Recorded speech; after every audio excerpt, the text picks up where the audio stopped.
So guys, आज के इस वीडियो के अंदर हम बात करने वाले हैं विलियम वर्ड्सवर्थ की एक पोइम के बारे में जिसका नाम है the world is too much with अस। अब इस पोइम को विलियम वर्ड्सवर्थ ने तब लिखा था जब इंसान ने रोटी कपड़ा मकान को अपनी फर्स्ट प्रायोरिटी बना लिया और नेचर के साथ खिलवाड़ करना शुरू कर दिया। यानी कि उसे कोई परवाह ही नहीं थी कि नेचर के अंदर क्या हो रहा है, बस उसे तो अपने आप से मतलब था।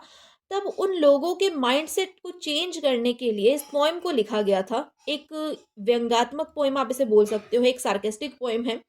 अब इस पोएम के टाइटल का मतलब क्या है? तो इस पोएम के टाइटल के 2-3 मतलब जो है निकल सकते हैं। पहला मतलब तो ये कि जो दुनिया है ये हमसे तंग आ चुकी है। The world is to much with अस। दूसरा टाइटल आप ले सकते हो कि जो इंसान है वो इस धरती पर, इस दुनिया पर बोझ बन गया है।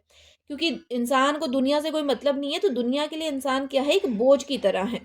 अब बात करते हैं पोएम की। तो पोएम की शुरुआत होती है, the world is too much with us, late and soon getting and spending will lay waste our powers.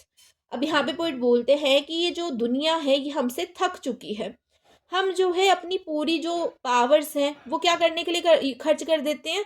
हम कमाते हैं और उड़ाते हैं। इसी सब चीज़ों के अंदर जो है हम अपनी सारी की सारी पावर्स को खर्च कर देते थे पहले भी, और आगे भी जो है हम अपनी पावर्स को ऐसे ही खर्च कर देंगे।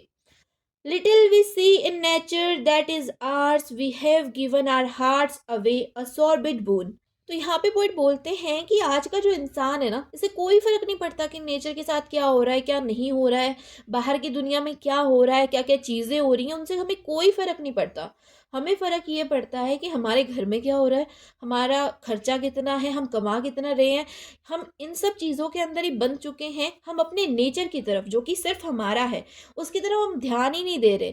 हम ये सोचते हैं कि नेचर हमें क्या दे देगा, जबकि नेचर ही हमें सब कुछ दे रहा है, लेकिन हम फिर भी जो है उसकी कदर नहीं कर रहे। और यहाँ पे पॉइंट बोलते हैं कि जो आजकल के लोग हैं ना, इन्होंने अपना दिल बेच दिया है। एक होता है ना कि इंसान ने अपना ईमान बेच दिया है, तो वही चीज़ यहाँ पे पॉइंट बोलते हैं कि जो आज का इंसान है ना, इसने अपना ईमान बेच ही दिया है। इसे जो है कोई फ़र्क नहीं पड़ता कि दुनिया में क्या हो रहा है, नेचर के साथ में क्या हो रहा है। इसे तो सिर्फ अपने आप से मतलब है, और ये जो है मतलब ही हो गया है, इसने अपना ईमान बेच दिया है। अब बात करते हैं नेक्स्ट लाइन की। सो आगे की लाइन में पोइट बोलते हैं, this sea that bares her bosom to the moon, the winds that will be howling it all hours। अब यहाँ पे पोइट बोल रहे हैं कि ये जो समुद्र है, जो कि छाती तान करके खड़ा है मून के आगे, एकदम से डट करके जो है मून के आगे खड़ा है, चंद्रमा के आगे खड़ा है। और ये जो हवाएं हैं जिनके अंदर इतनी पावर है कि कुछ ही घंटों के अंदर अपनी गरजराहट से जो है दुनिया को खत्म कर सकती हैं, ये भी। And are up gathered now like a sleeping flowers. ये भी जो है बहुत आराम से बह रही हैं, जैसे कि कोई फ्लावर जो है सोया हुआ हो। ये भी जो है इतनी शांति से बह रही हैं। क्यों? क्योंकि ये जो सारी की सारी चीज़ें हैं ये नेचर ने हमें दी हैं। नेचर जो है इन सब चीज़ों के थ्रू हमारी रक्षा करता है, हर एक उस बुरी चीज़ से जो कि हमें हार्म कर सकती है, जो कि इंसानों को जो है नुकसान पहुंचा सकती है। उन सारी चीज़ों से जो है ये नेचर हमें बचाता है। लेकिन फिर भी, for this for everything we are out of tune. जो भी हमें नेचर ने दिया है, ये जो कुछ भी हमें नेचर ने दिया है और जो सब कुछ हमें नेचर ने दिया है, इसके लिए हम थैंकफुल ही नहीं हैं। हम नेचर की जो है कद्र ही नहीं करते। हम तो इस मेटेरियलिस्टिक वर्ल्ड के अंदर इतना इन्वॉल्व हो चुके हैं, हम सिर्फ खाने में कमाने में इतना व्यस्त हो गए हैं कि हम तो ये सोच ही नहीं पा रहे कि नेचर हमें क्या क्या देता है, क्या क्या उसने हमें दिया है, उसकी हम कद्र ही नहीं करते। It moves us not. यहाँ पे पोइट बोलते हैं कि हमें फर्क ही नहीं पड़ता नेचर ने हमें क्या दिया है, इससे हमें कोई फर्क ही नहीं पड़ रहा। Great God, I would rather be a pagan suckled in creed outworn. यहाँ पे पोइट बोलते हैं कि हे भगवान, इससे बढ़िया तो ये होता, ये जो हम इतने मतलबी हो चुके हैं, ये जो इंसान इतना मतलबी हो चुका है, इससे बेहतर तो ये होता कि आप जो है मुझे एक पैगन ही बना देते।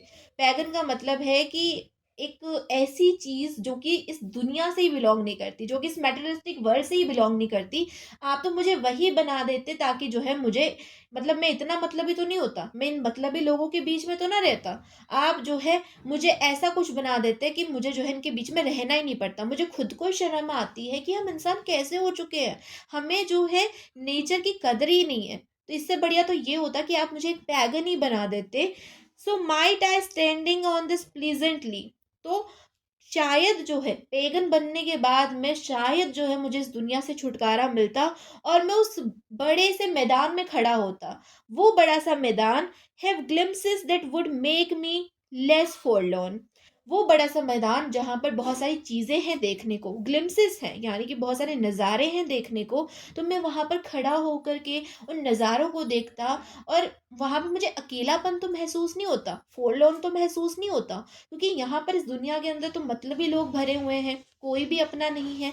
तो यहाँ पर तो मैं अकेला फील करता हूँ। तो इससे बढ़िया तो मुझे पैगन बना देते, जो कि मैदान के अंदर जा करके उन सारे नज़ारों को जो है महसूस कर पाता और वहाँ पर जो है उसे अकेलापन भी महसूस नहीं होता। तो आप तो मुझे पैगन ही बना देते इससे अच्छा तो। Have sight of Proteus rising from the sea. वहाँ पर जो है मैं समुद्र के अंदर से जो है प्रोट्यूस को देखता। जो प्रोट्यूस अगर समुद्र के अंदर से निकलता तो मैं उसे देखता। अब प्रोट्यूस कौन है? तो ग्रीक माइथोलॉजी के अनुसार जो प्रोट्यूस है ये समुद्र का देवता है, ठीक है। तो मैं प्रोट्यूस को ही देख लेता। और hear old Triton blow his wreathed horn. अब यहाँ पे ट्राइटन, ट्राइटन भी आप कह सकते हो एक ग्रीक माइथोलॉजी के अनुसार गॉड है। तो यहाँ पर वो बोलते हैं कि या फिर जो है मैं ट्राइटन का वो हॉर्न सुनता।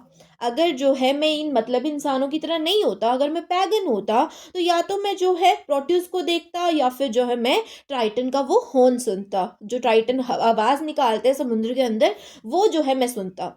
तो ओवरऑल इस पोएम का मतलब यही निकलता है कि यहाँ पे जो पोइट है, जो विलियम वर्ड्सवर्थ है, वो जो है कंप्लेन करते हैं। वो बोलते हैं कि ये लोग कैसे हो गए, ये इंसान कैसा हो गया, इसे कोई फर्क ही नहीं पड़ता कि क्या हो रहा है नेचर के साथ में। ये अपने में ही मगन हो चुका है, ये इतना सेल्फिश हो चुका है कि ये जो है ये नहीं सोच रहा कि इस नेचर ने हमें क्या क्या दिया है। ये सिर्फ जो है बस उस चीज़ों में लगा हुआ है कि बस ये कमा लिया, ये खा लिया, बात खत्म, इससे कोई फर्क ही नहीं पड़ रहा।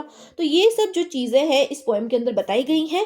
होप सो आपको ये जो पोएम है ये समझ में आई होगी, मेरा एक्सप्लेनेशन आपको अच्छा लगा होगा। अगर वीडियो अच्छी लगी है तो वीडियो को लाइक कर देना, चैनल को सब्सक्राइब कर लेना और अपने फ्रेंड्स के साथ इस वीडियो को शेयर भी कर देना। और अगर आपको किसी और टॉपिक पे वीडियो चाहिए तो आप उसका नाम भी मुझे कॉमेंट सेक्शन में कॉमेंट कर सकते हैं, मैं उसके ऊपर ज़रूर से वीडियो बनाऊंगी। तो बस मिलते हैं नेक्स्ट वीडियो में, तब तक के लिए bye bye, take care, keep watching, keep learning, love you all.